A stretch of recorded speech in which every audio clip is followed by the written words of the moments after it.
Hello everyone, welcome to my channel grow with गरिमा।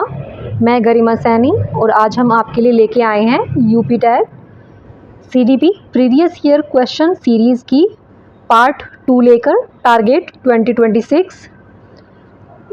इसका part 1 पहले ही release हो चुका है, जिसमें 20 क्वेश्चन हम डिस्कस कर चुके हैं। इसके बाकी के 20 क्वेश्चन हम आज डिस्कस करने वाले हैं। तो चलिए बिना टाइम वेस्ट किए शुरू करते हैं। पहला प्रश्न है प्रश्न 1, पियाजे के अनुसार किस अवस्था में बच्चा संरक्षण यानी कंजर्वेशन की अवधारणा को समझता है? ऑप्शंस है ऑप्शन ए संवेदी गत्यात्मक अवस्था, ऑप्शन बी पूर्व संक्रियात्मक अवस्था, ऑप्शन सी ठोस संक्रियात्मक अवस्था, ऑप्शन डी औपचारिक संक्रियात्मक अवस्था। आंसर हो जाएगा ऑप्शन सी ठोस संक्रियात्मक अवस्था। जीन पियाजे के अनुसार 7 से 11 वर्ष की आयु में बच्चा संरक्षण की अवधारणा समझने लगता है, जैसे मात्रा, संख्या और द्रव्यमान समान रहते हैं। अगला प्रश्न प्रश्न 2, बच्चे के विकास में वंशानुक्रम और वातावरण के संबंध को क्या कहा जाता है? ऑप्शंस हैं ऑप्शन ए परिपक्वता, ऑप्शन बी अंतःक्रिया, ऑप्शन सी अनुकूलन, ऑप्शन डी समायोजन। आंसर हो जाएगा ऑप्शन बी अंतःक्रिया। विकास वंशानुक्रम और वातावरण दोनों की अंतःक्रिया का परिणाम होता है। अगला प्रश्न प्रश्न 3, स्कैफोल्डिंग की अवधारणा किसने दी है? ऑप्शंस हैं option A Skinner, option B Vygotsky, option C पियाजे, ऑप्शन डी कोलबर्ग।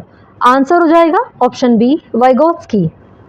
अब इसके बारे में थोड़ा समझते हैं। लेव वाइगोत्स्की के अनुसार स्कैफोल्डिंग में शिक्षक बच्चे को धीरे धीरे सहायता देता है और बाद में सहायता कम कर देता है।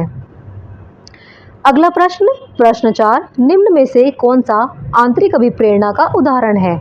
ऑप्शंस हैं ऑप्शन ए पुरस्कार के लिए पढ़ना, ऑप्शन बी दंड से बचने के लिए पढ़ना, ऑप्शन सी ज्ञान प्राप्त करने के लिए पढ़ना, ऑप्शन डी माता पिता के दबाव में पढ़ना।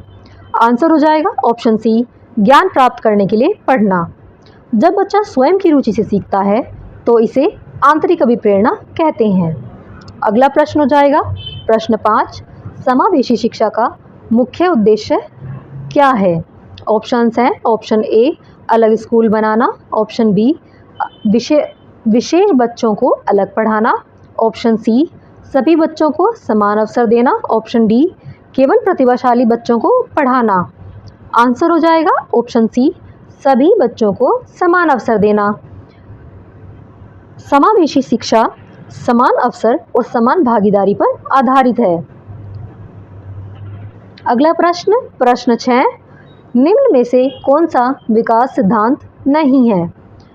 ऑप्शन है ऑप्शन ए विकास सिद्धांत विकास सतत होता है, ऑप्शन बी विकास क्रमिक होता है, ऑप्शन सी विकास अचानक होता है, ऑप्शन डी विकास सामान्य से विशेष की ओर होता है।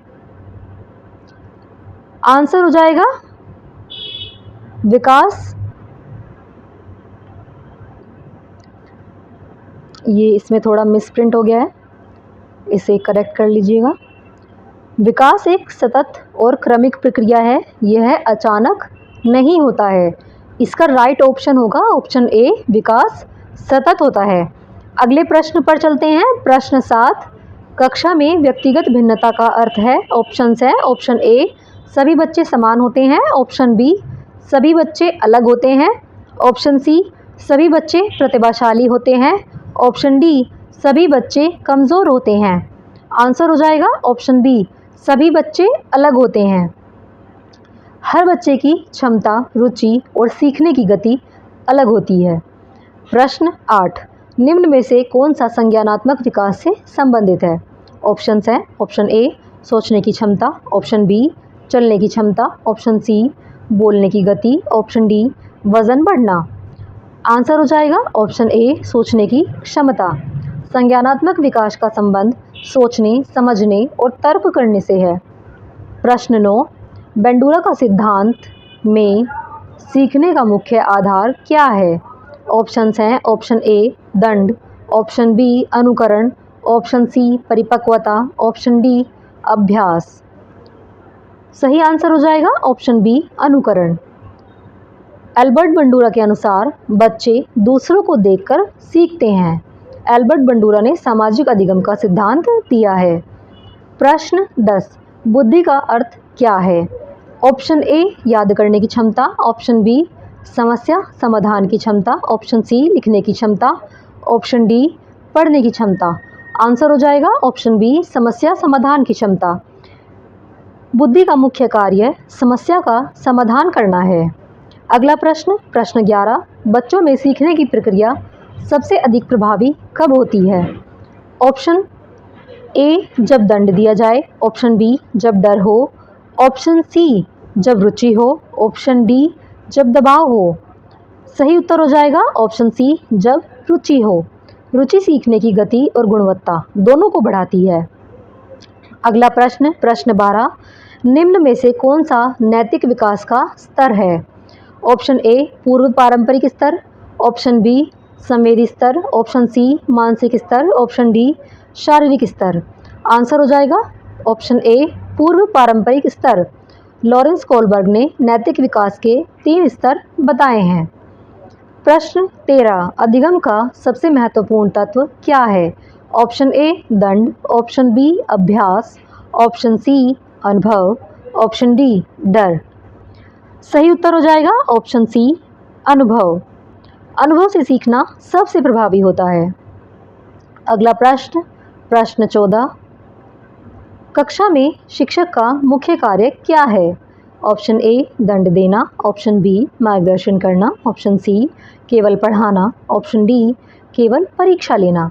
सही उत्तर हो जाएगा ऑप्शन बी मार्गदर्शन करना।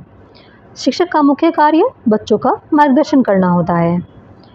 प्रश्न 15, सीखने का स्थानांतरण कब होता है? ऑप्शन ए जब नया ज्ञान भूल जाए, ऑप्शन बी जब पुराना ज्ञान नए में सहायक हो, ऑप्शन सी जब बच्चा सो रहा हो, ऑप्शन डी जब बच्चा खेल रहा हो। सही उत्तर हो जाएगा ऑप्शन बी जब पुराना ज्ञान नए में सहायक हो। इसे ट्रांसफ़र ऑफ लर्निंग कहते हैं, यानी ज्ञान का स्थानांतरण या सीखने का स्थानांतरण। अगला प्रश्न, प्रश्न 16, बच्चों में रचनात्मकता बढ़ाने के लिए शिक्षक को क्या करना चाहिए?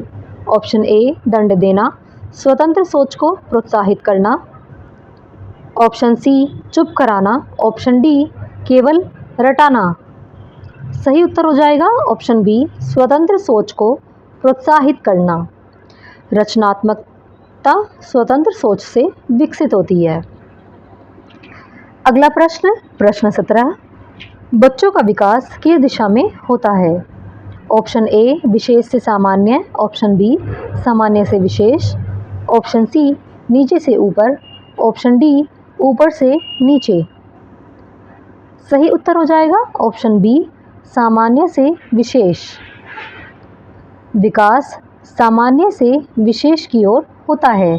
प्रश्न 18, सीखना क्या है? ऑप्शन ए व्यवहार में परिवर्तन, ऑप्शन बी केवल पढ़ना, ऑप्शन सी केवल लिखना, ऑप्शन डी केवल सुनना।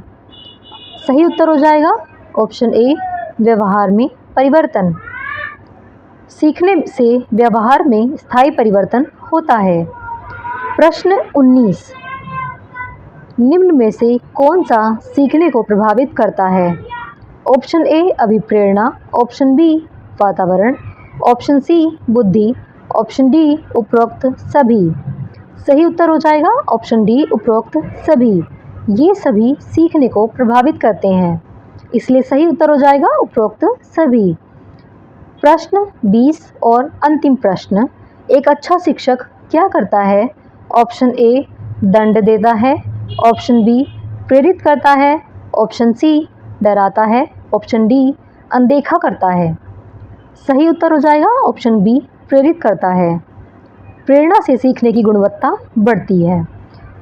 आज के प्रश्न यहीं समाप्त होते हैं। अगर यह वीडियो आपको हेल्पफुल लगा हो तो वीडियो को लाइक करें, चैनल को सब्सक्राइब करें। मिलते हैं नेक्स्ट वीडियो में कुछ अगले महत्वपूर्ण प्रश्नों के साथ। आज के लिए इतना ही। धन्यवाद।